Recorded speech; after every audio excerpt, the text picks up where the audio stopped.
Let's go. ये मनुष्य शरीर में किसी भी द्वार से प्रवेश कर सकते हैं, आंख से, कान से, त्वचा से, किसी भी द्वार से प्रवेश कर जाते हैं। और ये प्रवेश करके मनुष्य को बहुत क्लेश देते हैं। जब किसी के ये शरीर में प्रवेश होते हैं तो इनका वास होता अहम की वृत्ति में। मैं इसमें तो जीवात्मा वास करता, तदात्म भाव जीवात्मा करता है उस अहंकार में, मैं में। लेकिन उस अहम की वृत्ति में ये प्रेत जाकर के अपना वास बना लेता है और वहीं से वो समस्त इंद्रिय आदि पर शासन करता है। वो जैसा चाहता है वैसा व्यवहार उससे कराता है, इंद्रियों को अपने अनुसार चलाता है। फिर वो प्रेत कभी कभी कर्मों का भोग प्रकट होने पर एक शरीर में कई प्रेत आकर के वास कर देते हैं और उसको महान कष्ट देते हैं।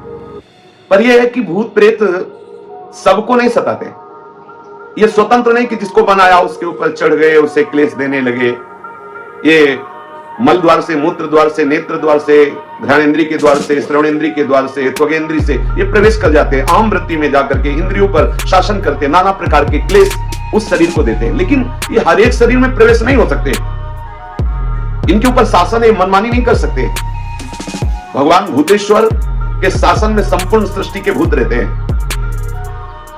और जब किसी जीव का वैसा कर्म बिगड़ जाता है तो उसको दंड देने के लिए वो छूट दे देते हैं, तो वो प्रेत उसके ऊपर चढ़ जाता है, उसको वैसी ही बुद्धि दे दी जाती है। बुरी दशा आने के पहले बुद्धि बदली जाती है। वो जाएगा पीपल के नीचे पेशाब कर देगा, श्मशान में ऐसे समय में जाएगा, संध्या काल, मध्याह्न काल, मध्य रात्रि, या संयोग वशात कर्म के अधीन होकर के वो प्रेत उसके सामने आएगा, वो उसे बोल देगा, कोई ऐसी घटना घटेगी, वो अपवित्र होगा, वो उसके शरीर में चढ़कर उसे क्लेश प्रदान करेगा। पर एक पक्का समझ लीजिए, कोई भी प्रेत स्वतंत्र नहीं है कि जब वो जिसको चाहे सता दे, ऐसा नहीं है।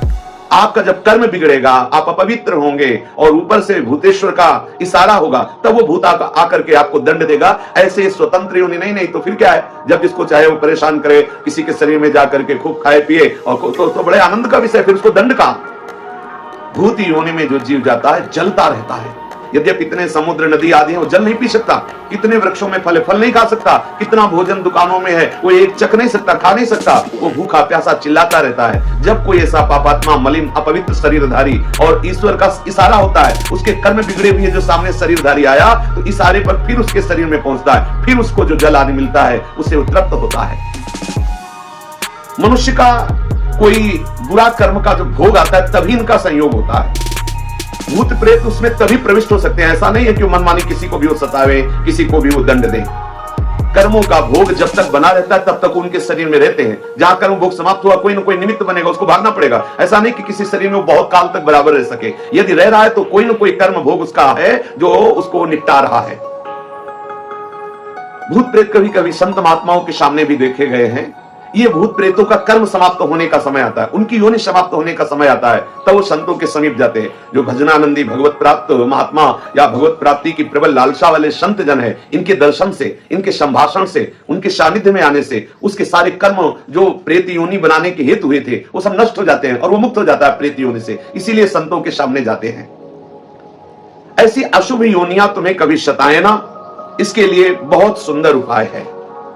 शास्त्र वेता महापुरुष कहते हैं कि पहली बात तो जैसे वृक्षों में है कोई कील गड़ी हो, तो यदि आप भगवत शरणागत हैं, गले में कंठी है, तिलक लगाए हुए, नाम जप कर रहे हैं, तो अगर उस वृक्ष से कील उखाड़ेंगे तो आपके ऊपर कोई आक्रमण प्रेत योनि नहीं करेगी। हो सकता है वो कील किसी ने प्रेत को वहां अभिमंत्रित करके कील दिया हो और आपने से खिलवाड़ में कील निकाल दिया, संयोग आपका कर्म संयोग बना, तो वो फिर आपके ऊपर। या कोई बोतल जैसे है वो जमीन में गड़ी हुई है, उसमें प्रेत आत्मा को कील दिया गया किसी तांत्रिक ने, वो आपके द्वारा निकाली गई या फोड़ी गई, तो आपके ऊपर हावी हो जाएगा। ऐसा होने पर भी यदि आप गले में कंठी धारण किए हैं, नाम जप कर रहे हैं, तो ये भयानक प्रेत योनि आपका स्पर्श नहीं कर सकती, प्रकट भले हो जाए, उसकी इतनी सामर्थ्य नहीं कि वो आपका स्पर्श कर सके। प्रेत योनि तभी आक्रमण करती जब आप अपवित्र होंगे, मुंह जूठा होगा, आप अपवित्र होंगे, आप भगवत विस्मरण किए होंगे, गले में कंठी नहीं होगी, आप भगवत आश्रित नहीं, तभी ऐसा होता है।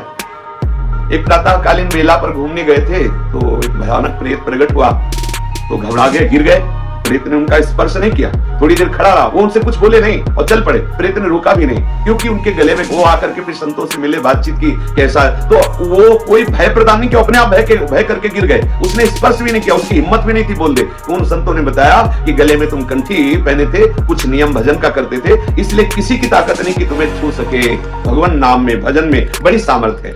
यदि किसी को ऐसा लग रहा हो कि उसे प्रेत बाधा सता रही है, प्रेत बाधा क्लेश दे रही है किसी को भी, तो एक बहुत सहज उपाय है, हमारे शास्त्रवेत्ता महापुरुषों ने वर्णन किया है। यदि हम भगवत चरणारविंद का आश्रय ले लें और ये वचन बिल्कुल पक्के विश्वास पूर्वक मान लें, बोले यश्च भागवतम शास्त्रम वाचैदर्थतो निशम जन्म कोटि कृतम पापम नश्यते नात्र संशयः। यदि श्रीमद् भागवत महापुराण का उसको श्रवण कराया जाए, अगर आप संस्कृत का ज्ञान रखते हैं तो अच्छा, नहीं तो किसी विद्वान के द्वारा, पक्का समझ लो वो निश्चित प्रेत का भी उद्धार हो जाएगा और जिसके शरीर पे प्रेत आया होगा वो प्रेत बाधा से मुक्त हो जाएगा।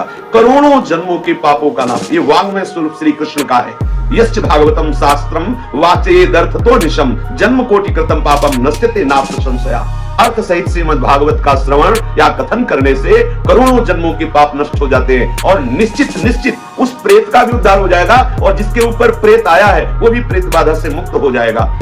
देखो, दंडकारी महान भयानक प्रेत, जब गोकर्ण जी ने श्रीमद् भागवत कथा श्रवण कराई तो 7 दिनों में सूखे बांस की गांठ में वो बैठा हुआ था, वो गांठें फट गई और वो भगवत पार्षद होकर, कोई साधना नहीं हुई उससे, केवल श्रीमद् भागवत का श्रवण किया तो वो भगवत स्वरूप होकर दिव्य विमान पर बैठकर भगवत धाम को गया। महाभयानक प्रेत, बुरा आचरण करने वाला धंधकारी।